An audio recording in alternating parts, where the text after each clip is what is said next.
Баршаңызға қайырлы күн. Сіздермен бірге Айдана. Бүгін жүгері көже, салқын көже дайындайтын боламыз. Ең алдымен менің YouTube арнамды жоғалтып алмас үшін және де жаңадан шығып жатқан рецепттерді жіберіп алмас үшін подписация батырмасын басып, арнама тіркеліп алыңыздар. Тіркеліп алған болсаңыздар, жүгері көжемізді дайындауға кірісейік. Ең алдымен көжемізді 2-3 рет жақсылап жуып аласыздар жүгеріні. Тазалап жуып алғанымыздан кейін жүгеріні қайнататын арнайы ыдысымызға салып, суымызды салып, газге қойып қайнататын боламыз. Жүгері өте жұмсақ болғанша қайнатасыздар.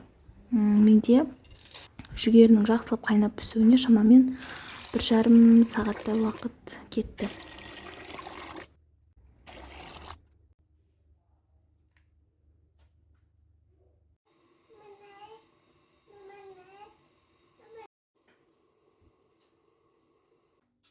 Енді осы қайнап піскен жүгерімізді кішкене суыған күтеміз.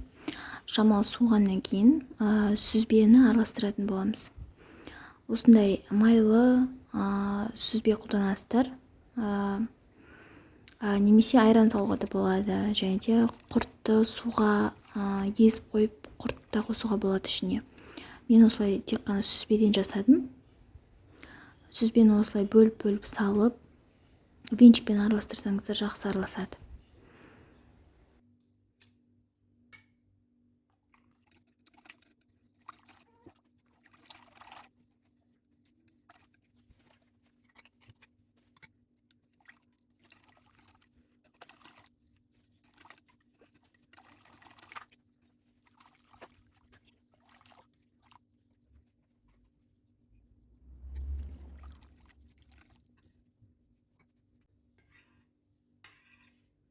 Мінекей көжеміз дайын болды.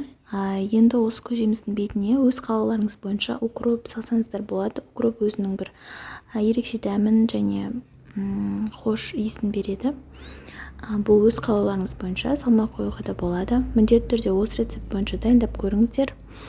Жазда өте таптырмас салқын көже болып табылады. Және де менің YouTube арнама тіркелуді ұмытпаңыздар.